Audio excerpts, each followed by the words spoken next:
My name is Imre Horvat-Papp. I'm an independent veterinary consultant.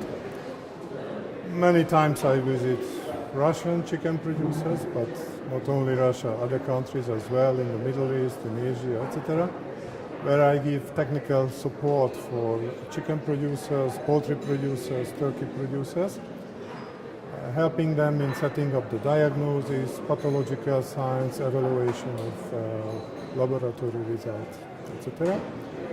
Today I had the great opportunity to introduce myself with a presentation of avian flu. Of course, in half an hour you cannot talk too much, but I focused on the ecology and the etiology of the disease. It was a great pleasure for me. I felt very well, and it was also a great opportunity to meet customers and also some fellow speakers. So definitely it was technically and also humanly a very pleasant occasion for me. So thank you very much for the invitation.